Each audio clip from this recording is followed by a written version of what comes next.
100 topics में हमारा पहला टॉपिक है बेंचमार्क।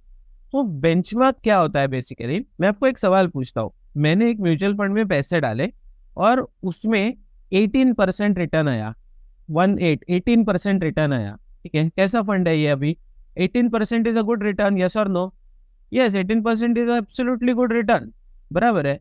बट मैंने जो फंड में पैसे डाले उसमें 18 आया, लेकिन मेरे सारे दोस्तों ने जिस फंड में पैसे डाले उनको 40% आया, 40%। अभी कैसा है मेरा फंड?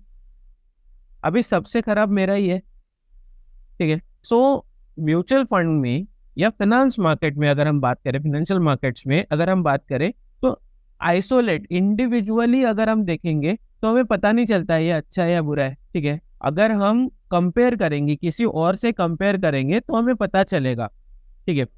तो ये वैसा ही है कि मैं एग्जाम देता हूँ अकेला और मुझे 80 मार्क्स मिलते हैं, तो मुझे पता नहीं चलता है मैं अच्छा हूँ या बुरा। तो सिर्फ मुझे 80 मार्क्स मिले और बाकी सबको 90+ मिले, तो इसका मतलब हो गया रिलेटिव अगर हम बात करें, कंपैरिजन करें, तो फिर मैं खराब हूँ 80 मार्क्स लेके भी। तो म्यूचुअल फंड में स्कीम्स अच्छी है या नहीं है, ये पता करने के लिए सेबी की तरफ से एक मैंडेटरी बेंचमार्क बताना होता है। तो बेसिकली बेंचमार्क होता क्या है? तो benchmark is a index. Benchmark ये एक इंडेक्स होता है। जैसे कि हमारे यहाँ पे भारत में दो बड़े बेंचमार्क्स की हम बात करेंगे, वो है BSE 30, जो सेंसेक्स कहते हैं हम उसे, सेंसेक्स और निफ्टी। तो निफ्टी में 50 शेयर जो नेशनल स्टॉक एक्सचेंज का एक इंडेक्स है, और BSE का सेंसेक्स, उसमें 30 लार्ज कैप कंपनीज है, ठीक है। तो जो लार्ज कैप फंड मैनेजर होगा, वो लार्ज कैप फंड मैनेजर आके जब फंड लॉन्च करेगा तब बताएगा कि मेरी स्कीम लार्ज कैप स्कीम है, मेरी स्कीम का परफॉर्मेंस सही है या नहीं, क्या कैसे चल रहा है, ये अगर आपको चेक करना है तो आपको कैसे पता चलेगा कि मेरी स्कीम अच्छी है या नहीं है? तो आप, ये बेंचमार्क है, BSE Sensex is a benchmark of my scheme. आप सेंसेक्स से चेक करिए, सेंसेक्स से ज्यादा रिटर्न दिया है तो मेरा फंड अच्छा है, सेंसेक्स से जितना दिया है तो ठीक है, और सेंसेक्स से नीचे दिया है, मतलब सेंसेक्स ने 8%, 10% दिया है और मेरे फंड ने 4% दिया है, तो इसका मतलब मेरा फंड खराब है।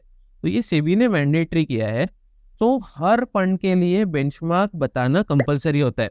वो लार्ज कैप होंगे तो सेंसेक्स या निफ्टी बेंचमार्क होगा, वो मिड कैप हो गए तो निफ्टी नेक्स्ट 50 करके एक इंडेक्स है, या मिड कैप इंडेक्स है, BSE के मिड कैप इंडेक्स है, NSE के मिड कैप इंडेक्स है। स्मॉल कैप के लिए अलग इंडेक्स होगा, हाइब्रिड फंड के लिए अलग इंडेक्स होंगे, और लिक्विड फंड्स के लिए अलग इंडेक्स, सबके लिए अलग अलग इंडेक्स होंगे। तो आपको बेंचमार्क कंसेप्ट समझ में आ गया। हम एक बार क्वेश्चंस देखते हैं इसमें किस तरह के आते हैं। ये टॉपिक में हमने ऑलरेडी डिस्कस कर लिया। अभी एक क्वेश्चन आपको एग्जाम में आता है कि अच्छा बेंचमार्क कैसा हो, ठीक है। What is the good creditable benchmark, good quality benchmark, creditable is ये वर्ड यूज करते हैं एग्जाम में। सो आपको ये रेड कलर का हाईलाइटेड दिख रहा होगा टेक्स्ट। तो a creditable benchmark should meet the following requirements, मतलब अच्छा बेंचमार्क ये 3 चीजें अगर होगी आपके बेंचमार्क में तो वो अच्छा है कहलाएगा। तो it should be synced with the investment objective of the scheme, मतलब इन्वेस्टमेंट ऑब्जेक्टिव के साथ में मैच करने वाला बेंचमार्क होगा। जैसे कि BSE सेंसेक्स ये लार्ज कैप इंडेक्स है, तो मेरा जो इन्वेस्टमेंट ऑब्जेक्टिव है लार्ज कैप फंड का, कि जो भी पैसा आएगा मैं लार्ज कैप में ही डालूंगा, ठीक है। सो वो सिंक होना चाहिए, कि इन्वेस्टमेंट ऑब्जेक्टिव और बेंचमार्क सिंक होना चाहिए, एक दूसरे से मैच करना चाहिए। दूसरा, एसेट एलोकेशन पैटर्न। तो एसेट एलोकेशन सिंपल है, कॉपी पेस्ट है। लार्ज कैप में मोस्ट शेयर जो है वो लार्ज कैप में जाते हैं, लार्ज कैप इंडेक्स में हमारा फंड भी उधर ही डालता है। सो एसेट एलोकेशन पैटर्न, ये तीनों चीजें आपको याद करनी है, ठीक है। So investment strategy of the scheme, investment की स्ट्रेटेजी क्या है, सो ये तीनों चीजें एक अच्छे बेंचमार्क में होनी चाहिए आपके, ओके। सो एक क्वेश्चन आता है आपको कि बेंचमार्क सिलेक्ट करते वक्त में कौन सी चीज मैटर नहीं करती है, मतलब नॉट। अभी हमने ये देखा कि कौन सी चीजें मैटर करती है या कौन सी चीजें होनी चाहिए। तो पहला है इन्वेस्टमेंट ऑब्जेक्टिव के साथ मैच होना चाहिए, दूसरा एसेट एलोकेशन पैटर्न सेम होना चाहिए, और तीसरा इन्वेस्टमेंट स्ट्रेटेजी से होना चाहिए। अभी इसमें नॉट लगा देते हैं और कहते हैं कि past performance of the benchmark. तो पास्ट परफॉर्मेंस से कुछ नहीं समझता है, पास्ट परफॉर्मेंस के हिसाब से आप बेंचमार्क कभी भी चूज नहीं कर सकते हैं। तो बेसिकली ये 3 चीजें ही है जो याद रखनी है हमें। क्लियर? चलिए, सो ये सेम है। नाउ क्वेश्चंस करेंगे। Identify the true statements with respect to the benchmark for mutual fund schemes. पहला है ट्रू फॉल्स पूछ रहे हैं। आज अभी इतने में ना, पहले कैसा होता था, एक सेंटेंस देते थे और नीचे ट्रू और फॉल्स लिखते थे। तो अभी वो टाइप ही खत्म कर दिया। अभी थोड़ा सा एग्जाम का स्टैंडर्ड एक लेवल बढ़ा दिया है। तो अभी क्या करते हैं कि ऐसे 3-4 स्टेटमेंट, जैसे अभी 2 स्टेटमेंट दिए हैं और पूछते हैं कि इनमें से कौन सा सही है, ठीक है, या इनमें से कौन सा गलत है, ट्रू और फॉल्स, ऐसा पूछते हैं। सो आपको चारों स्टेटमेंट या दोनों स्टेटमेंट पता होने चाहिए, तब जाके आपको 1 मार्क मिलता है। बट वही है, कंसेप्ट अगर सही होगा, आपके पास में कंसेप्ट अच्छा होगा, सो आप आंसर कर पाएंगे इसको। सो क्या आंसर है इसका? सिर्फ एक ही आंसर आया हुआ है। इंटरनेशनल इक्विटी फंड जो होता है उसका आइडियल बेंचमार्क BSE 500 होगा, ठीक है। As it is very broad based index, ऐसा कह रहे हैं, जो 500 कंपनी कवर करता है। आपको सबसे पहले सोचना है, अच्छा पहले आप आंसर कर दीजिए, फिर हम बात करेंगे। For gold ETF, gold prices will be the ideal benchmark. So large cap fund large cap index में पैसा डालता है तो वो सही है। गोल्ड ETF, गोल्ड का एक फंड होता है, exchange traded fund. So gold ETF gold में पैसा लगाता है, मतलब गोल्ड में ही पैसा लगाता है गोल्ड ETF। तो गोल्ड प्राइजेस और इसका ये सही बेंचमार्क रहेगा, ठीक है। तो सेंटेंस बी तो सही है, ठीक है, सेंटेंस बी जो है वो सही है। अभी सेंटेंस ए की बात करते हैं। लेट मी जस्ट सी कि आप में कितने लोगों ने सही आंसर दिया है। Okay, so somebody saying only B is correct. Okay, so B is majority. So with thumping majority B wins. ठीक है, so only B is correct. This is the right answer. ठीक है, कुछ लोगों ने both A and B are correct दिया है। तो अभी हम बात करते हैं इसके बारे में, ठीक है। सो क्या सही है ये तो समझ गया आपको कि गोल्ड ETF और गोल्ड प्राइजेस, तो ये बेंचमार्क गोल्ड प्राइजेस से बेंचमार्क हो सकता है क्योंकि दोनों गोल्ड ही है।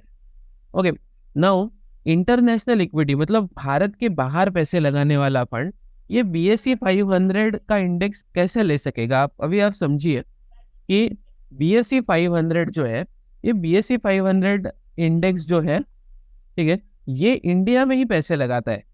BSE 500 ये इंडिया का इंडेक्स है। सो जो इंडियन 500 कंपनीज में, छोटी बड़ी, मोस्टली छोटी, ये इंडियन कंपनीज में लगाता है। और हमारा फंड जो है यहाँ पे फॉर इंटरनेशनल इक्विटी फंड, मतलब जो बाहर, भारत के बाहर लगाता है। मे बी वो अमेरिका में लगाता होगा, मे बी वो यूरोप में लगाता होगा, मे बी वो चाइना में लगाता होगा, या हाइब्रिड होगा, मिक्स होगा। International global equity fund, global IT companies का फंड होगा। सो ग्लोबल IT कंपनीज के फंड को आप इंडिया के 500 कंपनीज के साथ में कंपेयर करेंगे तो गलत हो जाएगा, बराबर है। सो ये सही बेंचमार्क नहीं है। ये क्लियर हो गया सबको? आपको ध्यान में आ गया कि कहाँ पे गलती हो सकती है हमारी? चलिए नेक्स्ट क्वेश्चन करें। Okay, now mutual fund scheme performance must always be measured relative to. Mutual fund का परफॉर्मेंस अगर चेक करना है तो किसके अगेंस्ट में करना चाहिए? म्यूचुअल फंड का परफॉर्मेंस अगर चेक करना है, मेरा फंड अच्छा कर रहा है या बुरा कर रहा है, ये कैसे कंपेयर करेंगे? तो किसी बेंचमार्क से कंपेयर करेंगे। बिल्कुल सही, ये अभी हमने देखा, ये तो किसी का गलत नहीं होना चाहिए। तो इट इज म्यूचुअल फंड का बेंचमार्क, ठीक है। So it must be measured with relative to the benchmark of the scheme. Okay, now next question. Okay, so इसको बताइए, the indices based on the government securities will be an appropriate benchmark for which type of fund? हमने देखा है ये already. सो किस तरह के fund में कौन सा फंड, पहले इसको समझना है आपको कि कौन सा फंड गवर्नमेंट ऑफ इंडिया के बॉन्ड्स में पैसे लगाता है, ठीक है। तो क्रेडिट रिस्क फंड जो होता है वो गवर्नमेंट ऑफ इंडिया के बॉन्ड्स में पैसा नहीं लगाता है, ठीक है। वो लो क्रेडिट रेटेड बॉन्ड्स में पैसा लगाता है, लो क्रेडिट रेटेड पेपर्स में पैसा लगाता है। सो मनी मार्केट फंड्स ये बेसिकली शॉर्ट टर्म लिक्विडिटी वाले पेपर्स में लगाता है। लिक्विड फंड्स का भी वैसा ही है। So option number B, gilt is a correct answer. Gilt मतलब ऐसा फंड जो सिर्फ गवर्नमेंट ऑफ इंडिया के बॉन्ड्स में पैसा लगाता है। तो सिंपल है, आपको अगर ये कंसेप्ट पता है कि गवर्नमेंट सिक्योरिटीज में डालने वाला फंड इज गिल्ट फंड, तो आप इसका आंसर कर पाते